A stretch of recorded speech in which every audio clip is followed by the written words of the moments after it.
कक्षा 12वीं के प्यारे बच्चों, स्वागत है आपका इंडिया स्वेप्टी में। यहाँ पर आज हम पढ़ने वाले हैं कक्षा 12वीं का लेखा शास्त्र, जिसे पुष्प पालन एवं लेखा कर्म भी कहते हैं। यहाँ पर आप पूरा पार्टनरशिप का यूनिट 1 पढ़ते हैं। अभी पार्टनरशिप का मैंने चैप्टर 1 के सारे वीडियो अपलोड कर दिए हैं, सारे टॉपिक्स के। लाभ हानि, पूंजी खाता, परिवर्तनशील पूंजी खाता, चालू खाता और लाभ की गारंटी, बिना समझौते के साझेदार, आहरण पर ब्याज, खाते बंद होने के पूर्व समायोजन, पूंजी पर ब्याज की गणना। सभी टॉपिक की वीडियो आपको मेरे चैनल में मिल जाएगी। प्लेलिस्ट में जाके ढूंढिए क्लास 12 फर्स्ट चैप्टर 1, ठीक है, तो आपको मिल जाएगा, उस पर आप जा कर के देख सकते हैं। उसी तरह से ख्याति का नाम आप सर्च कर सकते हैं, ख्याति नाम का प्लेलिस्ट है, उसमें चैप्टर 2 के सारे थ्योरी, इंपॉर्टेंट थ्योरी बहुत अच्छे तरीके से मैंने समझाया है। एक बार सुनेंगे तो आपको पूरा थ्योरी याद हो जाएगा। फिर उसको जितने भी प्रैक्टिकल टॉपिक्स हैं, औसत लाभ, अधिलाभ, भारित औसत लाभ, पूंजीकरण विधि, वार्षिकी विधि, गुप्त ख्याति, वो सब मैंने बता दिए हैं। 3 अध्याय हमने शुरुआत किया था। 3 अध्याय में हमने सीखा लाभ हानि के अनुपात में परिवर्तन, जिसके लिए त्याग अनुपात और लाभ प्राप्ति अनुपात से हम अनुपात की गणना करते हैं। ये वीडियो भी आपको मिल जाएगी। ये है आपका चैप्टर 3 और इस पर हम आज फिर से आने वाले हैं, जिस पर हम देखेंगे अवितरित लाभ और संचय का बंटवारा। ठीक है, तो जो भी लाभ वगैरह होते हैं, जो बांटना होता है साझेदारों को, तो उन सभी लाभों को विकलन कर दिया जाता है और साझेदारों को बांटते हैं तो साझेदारों के पूंजी खाता को समाकलन कर दिया जाता है। और अगर कोई हानि है तो फिर साझेदार विकलन हो जाते हैं और जो भी हानि है वो समाकलन हो जाता है। बस ये 2 स्थिति आपको समझनी है, ठीक है। और लाभ हानि अनुपात में परिवर्तन जो बताया था, नया पुराना काटने का, पुराने से नया काटने का, वो भी प्रक्रिया चलती रहेगी। यहाँ पर हमने 2 टॉपिक कवर कर लिया है, अनुपात को और ख्याति के संयोजन को। अभी हम अवितरित लाभ एवं संचय को देखने वाले हैं। साथ ही साथ आगे देखेंगे इसमें क्या क्या इंपॉर्टेंट है। तो देखो बच्चों, नियम तो मैंने आपको बता दिया क्या क्या कैसे कैसे करना है। एक उदाहरण देखो, राम रहीम एक फर्म के साझेदार है जिन्होंने 2-2-1 के अनुपात में लाभ हानि बांटने का निश्चय किया। 1 अप्रैल 2018 से वो अपने लाभ को बराबर बांटने का निश्चय करते हैं। सामान्य संचय उनका 36,000 रुपये शेष था। ये इनको बांटना है सामान्य संचय, ठीक है। बहुत सिंपल है, जिस अनुपात इनका पुराना दिया हुआ है उसी अनुपात से आप इनका हिस्सा अलग करके निकाल सकते हैं। जैसे कि 2/5, 2/5, 1/5 इनका कुल हिस्सा है, सबको 36,000 को देना है। तो पहले आप 5 से भाग कर देंगे इसको और उसके बाद जो अमाउंट आएगा उसको आप बांट सकते हैं, ठीक है। चलिए देखिए, आपके लिए क्या विधि हम यहाँ पर करते हैं। हाँ, जिन बच्चों ने अब तक हमारा वीडियो नहीं देखा है वो जा कर के एक बार देख सकते हैं, सब कुछ आपको समझ में आएगा शुरू से। देखो बच्चों, पहले मैं फोकस मोड ऑन कर दूं इस तरह से, ठीक। जो संचय है वो बांटना होता है, ये एक प्रकार का लाभ होता है, वो है 36,000 का। और जिन्हें बांटना है उन साझेदार को हम मान लेते हैं, हम कहते हैं ABC, राम रहीम करके जो भी है उनको ABC 2:2:1। तो आप वहाँ ABC नहीं लिखेंगे, आपको जो नाम है वही लिखना है, मैं बस ऐसे समझा रहा हूँ, ठीक है। अब जिसका भी हिस्सा निकालना है उसका नाम लिखो। A का निकालना है तो A, उसका हिस्सा 2 और टोटल इन सब का करो। अनुपातिक योग को नीचे लिखते हैं, अनुपातिक योग इनका 5 होगा, 2 2 4 और 1 5, इसलिए बट्टे में 5। जितने रुपए को बांटने हैं उस रुपए को गुणित करके ऐसे लिखा जाता है। अब काटना है तो 5 एकम 5 कटा, 5 का पाड़ा से 36 से ज़्यादा ना हो तो 5 सत्ते 35। अब चूँकि ये 35 नहीं है 36 है, तो 35 और 36 घटेंगे तो 1 बचेगा, 1 बचेगा तो ये उधार यहाँ मतलब इधर आ जाता है, तो ये 10 हो गया। 5 दूनी 10, 2 शून्य 0, 5 शून्य 0, 5 शून्य 0, 7,200 आया। इस 7,200 को हम बांट सकते हैं, ठीक है। इस अनुपात में बांटेंगे, देखिए इनको हम बांटेंगे 2 से गुणा करके, तो 7 दूनी 14 और 2 दूनी 4, 14,400। तो आप ये कह सकते हैं कि 14,400 निकला A का हिस्सा। इसी तरह से आप B का निकाल सकते हैं, ठीक है। किसका निकाल सकते हैं? B का। देखो B का हिस्सा, इसको मैं और जूम कर सकता हूँ ताकि आपको और क्लियर दिखे, ठीक।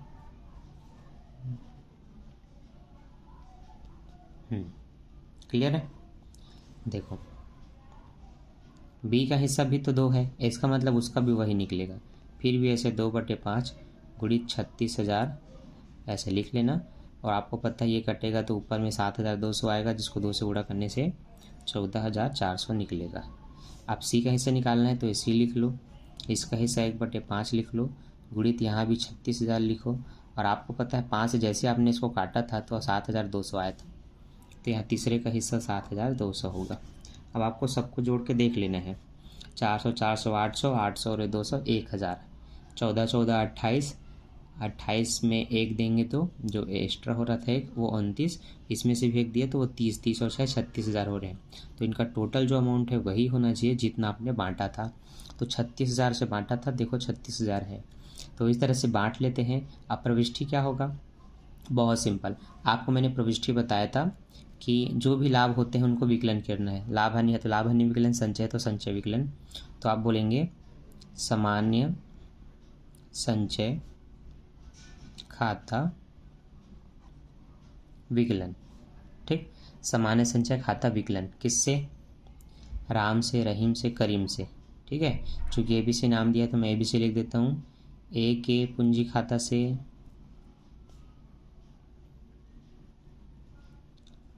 बी के पूंजी खाता से, सी के पूंजी खाता से। ठीक, अब इसमें एक नया क्या होगा आगे क्वेश्चन में ये बताता हूँ।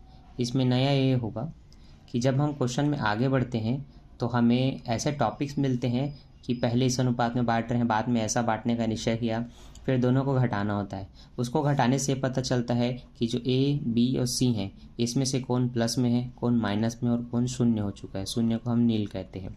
तो इसके हिसाब से क्या होगा, जो प्लस और माइनस है बस उन्हीं को मिलना होता है, ये अपना पैसा पूरा खा चुका होता है तो इसको नहीं देते। तो केवल 2 जने की में एंट्री होती है, तो वो भी अभी सीखेंगे। मान लो सामान्य स्थिति है तो बस ऐसे ही करना है।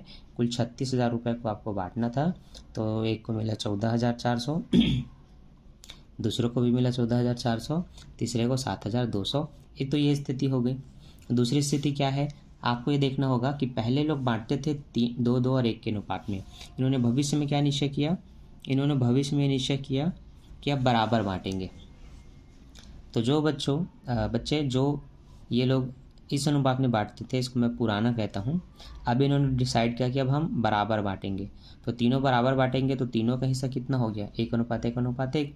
तो आपको त्याग अनुपात निकालना है तो पुराना और नए को काटना होता है, तो वो आप कार्यविधि नीचे करेंगे। ठीक है, देखिए लिखना है त्याग अनुपात बराबर पुराना अनुपात माइनस नए अनुपात। ठीक, अब ए का पुराना हिस्सा कितना था, 2/5। बी का पुराना हिस्सा कितना था, 2/5। सी का पुराना हिस्सा कितना था, 1/5। ठीक है, सब में इनका नया हिस्सा 1/3 घटाएंगे। अब 1/3 कैसे आ रहा है, कई बच्चों को डाउट होगा। तो देखो जब समान बांटेंगे तो उनका हिस्सा कितना था, 1:1:1। तो सबका हिस्सा 1 है तो 1 लिखा जाएगा, लेकिन अनुपातिक योग करो, सबको जोड़ो, 1 और 1 2, 2 और 1 3, इसलिए बटे में इनके 3 आ रहा है, ये जो हमने लिखा है। ठीक, अब 3 दूनी 6, 5 एकम 5, 5 दिया 15, 6 में 5 जाएगा, 1/15 ये निकला पहले का। दूसरे का 3 दूनी 6, 5 एकम 5, इसका भी कितना आया, 1/15, 5 एकम 5, 2 एकम 2, सॉरी 3 एकम 3 और 5 एकम 5, यहाँ आएगा -2/15। ठीक, हमने देखा 2 प्लस में है और 1 माइनस में है, 2 प्लस में है और 1 माइनस में है। तो प्लस और माइनस में क्या फ़र्क पड़ता है ये भी मैंने आपको सिखाया था। ठीक है, माइनस में है वो प्राप्त करता है। ठीक है, माइनस में वो प्राप्त करता है, प्लस जो है ये लोग त्याग करते हैं। तो जो प्लस में होता है उनको हम त्याग बोलते हैं, और जो माइनस में होते हैं उसको हम प्राप्त बोलते हैं कि ये प्राप्त करता है। ठीक है, तो देखो प्रविष्टि अब इनके हिसाब से होती है। अब चूंकि नॉर्मल कंडीशन का क्वेश्चन था तो इसकी प्रविष्टि नॉर्मल हुई है। सामान्य संचय खाता विकलन 36,000 रुपये, राम से 14,000, करीम से 14,000, रहीम से 14,400 और करीम से 7,200। सामान्य संचय को साझेदारों के पूंजी खाता में हस्तांतरित करने पर या आप कारण में लिख सकते हैं। ठीक, तो ये इस तरह से था जो मैंने आपको तुरंत यहाँ बता दिया था, प्रविष्टि करके सामान्य संचय खाता विकलन ए के पूंजी खाते से, बी के पूंजी खाते से, सी के पूंजी खाता से। ठीक है, ये वही है। जब आप कार्यविधि देखेंगे तो देखो यहाँ पर बताया है कि ये दोनों प्लस में है, इन्होंने सेक्रीफाइस किया है और इसने रिसीव किया है। इससे क्या होता है कि इसी संचय को जब आप बांटेंगे ना तो इनके जो बट्टे में 15 आता है उससे आपको डिवाइड करना है, तो पता चलेगा एक ने 2400, एक ने 2400 और दूसरे ने 4800। तो इसका जो पैसा मिलना था उसको ये लोग खा गए थे, तो अब ये लोग इसको देंगे। ठीक है, तो इसके नाम से देखो अलग से प्रविष्टि हुई है जो मैं आपको भी समझाने वाला था। करीम सबसे लास्ट व्यक्ति है, ठीक है, जिसका 4800 रुपये इसको प्राप्त होना चाहिए। तो चूंकि इसको प्राप्त होगा, इसको मिलने वाला है, तो करीम को विकलन कर देते हैं और जो धनात्मक थे उसका मतलब वो लोग देंगे। तो राम के पूंजी खाता से और करीम के पूंजी खाता से, करीम नहीं रहीम के पूंजी खाता से ये आपको लिखना है। ठीक है, मिस्टेक है यहाँ पर। तो देखो जो मैं आपको भी समझा रहा था अपने में कि हमें पता चला कि ये दोनों प्लस में है, मतलब ये दोनों त्याग करेंगे और ये प्राप्त करेगा सी। ठीक है, तो देखो मैं सी, मेरे में सी प्राप्त कर रहे हैं, तो मैं बोलूँगा सी का पूंजी खाता विकलन। क्या बोलूँगा? अच्छा, उससे पहले हम पूरी कार्यविधि कर लें कि अब ए को ख्याति में कितना हिस्से मिलेगा। तो 36,000 में वो कितना त्याग करेगा? 1/15। तो 3 पंचे 15, 3 एकम 3, 3 दूनी 6 और 3 जीरो को उतार लिया। 5 एकम 5, 5 दूनी 10, 2 बचा, 5 चौक 20, ये 2400 निकला पहले का बच्चों। इसका मतलब दूसरे का भी 1/15 है, तो दूसरे का भी कितना निकलेगा? 2400 ही निकलेगा। ठीक, अब तीसरे को समझ लो, अगर मैं 15 से भाग करता हूँ तो उसके हिस्से में 2 है, तो उससे गुणा करूँगा तो 24 दूनी 48 आ जाएगा। तो जो तीसरा व्यक्ति है उसको समझ लो 48,000 रुपये, सॉरी 4800 रुपये मिलेगा। अब इसकी प्रविष्टि क्या कर सकते हैं? इसकी प्रविष्टि कुछ यूँ कर सकते हैं, यहाँ साइड में भी कर सकते हैं या फिर नीचे। देखो जो माइनस में होता है उसको प्राप्त होना है, इसलिए उसको विकलन। तो मैं बोलूँगा सी का पूंजी खाता विकलन ए के पूंजी खाता से और बी के पूंजी खाता से। ठीक, बताना कि ए को विकलन होना है टोटल, सी को होना है 4800, जिसमें से ए देगा 2400 और बी देगा 2400। ठीक है, कारण में लिख सकते हो जो यहाँ लिखा गया है, being adjustment of profit due to change in profit sharing ratio. ठीक है, तो लाभ हानि अनुपात का संयोजन, लाभ हानि का बंटवारा, ये आप सब लिख सकते हैं। ठीक है, हिंदी में यहाँ पर क्या दिया है एक बार मैं देखता हूँ। अरे पूरा अंग्रेजी में ही छाप दिया इसको।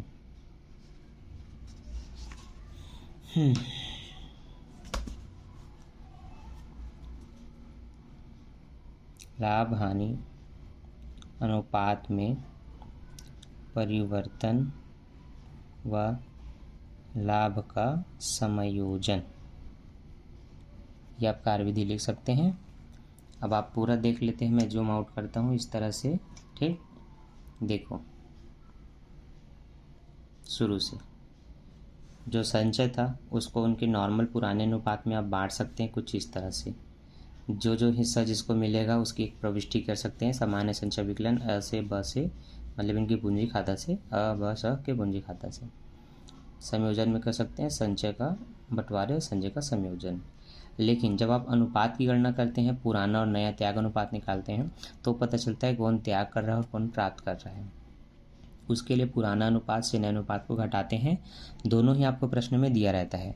पहले जिस अनुपात में वो लोग बांटते हैं उसको हम पुराना कहते हैं। भविष्य में बराबर बांटना चाहते हैं तो आप ऐसा करेंगे, नहीं तो वो दे दिया रहेगा किस अनुपात में बांटना चाहते हैं, उन्हीं दोनों को घटाना है जिससे ये मिलेगा। तो जो प्लस में है वो लोग त्याग करते हैं, जो माइनस में है वो प्राप्त करेगा, तो उसी को विकलन करना होता है इस तरह से। बाकी दोनों को समाकलन, और कितना कितना मिलेगा उस हिस्से में से वो आप इस तरह से फिर से निकालेंगे। ये अमाउंट थोड़ा अलग आता है बाकी से। ठीक, ये था वह क्वेश्चन जो आपको आगे अभी जा कर के मिलने वाला है टॉपिक वाइज, ठीक है। आपको टॉपिक वाइज जैसे आप आगे बढ़ेंगे वैसे ही मिलेगा, ठीक। अब इसके बाद आपको पुनर्मूल्यांकन खाता सीखना है। तो पुनर्मूल्यांकन जब आप खाता सीखेंगे तो उसके कुछ नियम मैं आपको बताऊंगा, लेकिन उस पर कुछ संयोजन पंजी पुष्टि भी पूछी जाती है, वो पढ़ लो। जब भी संपत्ति का मूल्य बढ़ेगा तो उसको विकलन कर देना, और संपत्ति का मूल्य जो बढ़ा तो संपत्ति विकलन, लेकिन कारण क्या होता है, वसूली का पुनर्मूल्यांकन से। तो आपको बोलना है विविध संपत्ति खाता विकलन पुनर्मूल्यांकन से, लेकिन संपत्ति का मूल्य घटा तो पुनर्मूल्यांकन खाता विकलन विविध संपत्ति के खाते से, ये आपको लिखना है। मतलब जो भी संपत्ति होगा उसका नाम लिख सकते हैं, भूमि मशीन से, ऐसे करके। दायित्व में जब भी कमी होगा, लाभ होता है तो दायित्व विकलन कर देना पुनर्मूल्यांकन से, लेकिन दायित्व में वृद्धि होता है, नुकसान होता है तो पुनर्मूल्यांकन विकलन दायित्व से। पुनर्मूल्यांकन में जब भी लाभ होगा तो पुनर्मूल्यांकन खाता विकलन पुराने साझेदारों के पूंजी खाता से ही आपको लिखना होता है, और पुनर्मूल्यांकन से हानि होगा तो इनको विकलन कर देना है पुनर्मूल्यांकन खाते से। अब देखो, चूंकि पुनर्मूल्यांकन खाता बनाना है तो उसके लिए कुछ रूल पता होना चाहिए। वो रूल क्या है, ध्यान से सुन लो, क्योंकि यहीं से 3 अध्याय से आपका पुनर्मूल्यांकन खाते बनाने के नियम शुरू हो जाते हैं। तो बच्चों पता रहेगा तो आप बड़ी आसानी से बना सकते हैं, नहीं पता रहेगा तो थोड़ा सा प्रॉब्लम जाएगा। तो वो आपको प्रॉब्लम ना जाए इसलिए मैं आपको समझाने वाला हूँ, तो ध्यान से देखो और सुनो समझो, ठीक है। चलो अब इसको हम थोड़ा जूम करके बड़ा कर लेते हैं।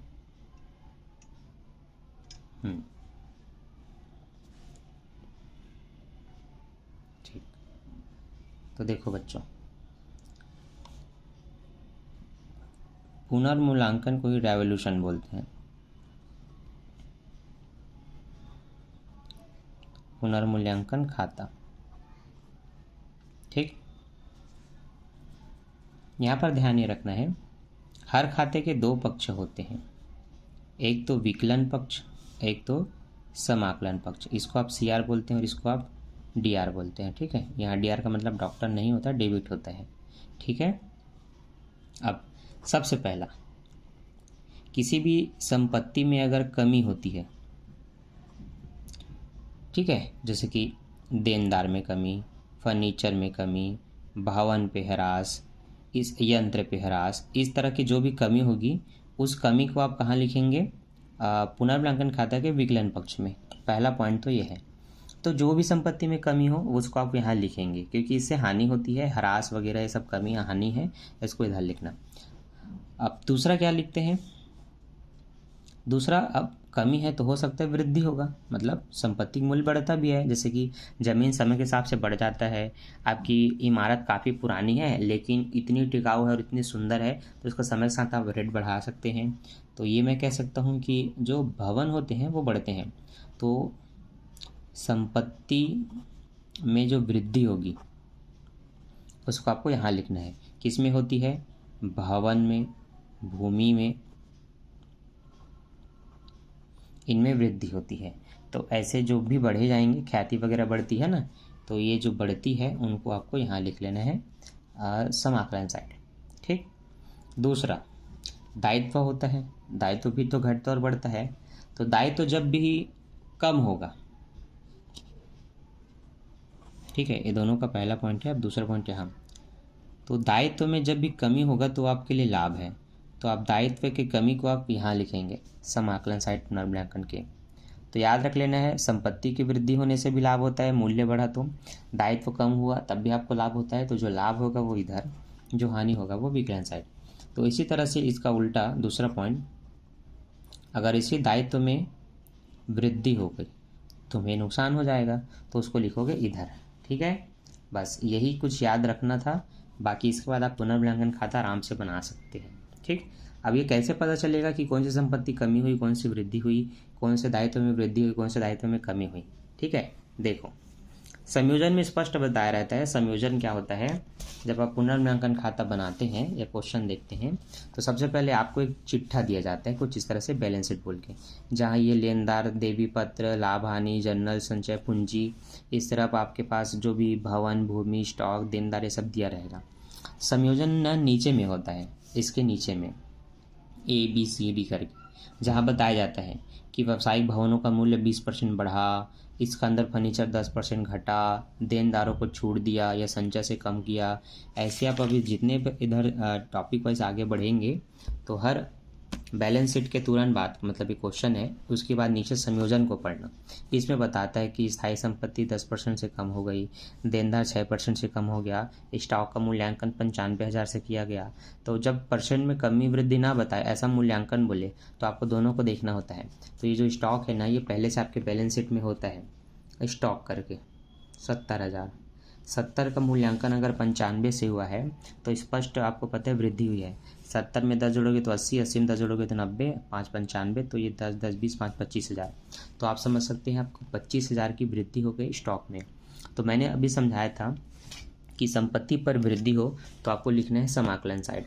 तो देखो, जब ये आप बनाओगे तो 25,000 की जो वृद्धि है ना, वो समाकलन साइड में लिखा जाएगा। तो ये पुनर्मूल्यांकन में देखो बाय स्टॉक बोल के समाकलन खंड है ये CR, यहाँ पर 25,000 को लिखा है। ठीक, अब स्थायी संपत्ति में 10% कमी है। स्थायी संपत्ति को फिक्स्ड एसेट बोलते हैं। ये 75,000, 10% कमी मतलब 7,500 की कमी। देखना ये डेबिट साइड होगा, ये आप देख सकते हो डेबिट साइड में 7,500। ठीक है, तो ये खाता बहुत ही सिंपल है। जो संपत्ति बढ़ा उसको समाकलन साइड, जो घटा उसको विकलन साइड लिख करके बनाना है। ठीक, इस पर चर्चा हम करेंगे कल।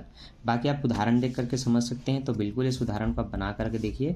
ये उदाहरण नंबर 11 है। कितना है? उदाहरण नंबर 11 है। ठीक है, तो बाकी मैं मिलता हूँ नेक्स्ट वीडियो में। अभी के लिए बाय, थैंक्स फॉर वॉचिंग। कक्षा 12वीं के सभी बच्चों को ये वीडियो आप शेयर कर देंगे ताकि हर बच्चों को घर बैठे तैयारी करने में सुविधा मिल जाए। साथ ही साथ अगर आपको IMP क्वेश्चन जानना है आपके 12वीं बोर्ड एग्ज़ाम का, तो आप मुझे इंस्टाग्राम में फॉलो कर सकते हैं और मुझसे वहाँ पर पर्सनल क्वेश्चन मांग सकते हैं। मैं IMP क्वेश्चन भी बनाता हूँ। वो इतने IMP होते हैं कि आपके एग्ज़ाम में जो आपको 18 क्वेश्चन कम से कम अटेम्प्ट करने होते हैं। पहले तो लगभग 27 क्वेश्चन अटेम्प्ट करने होते थे क्योंकि 100 नंबर के पेपर थे।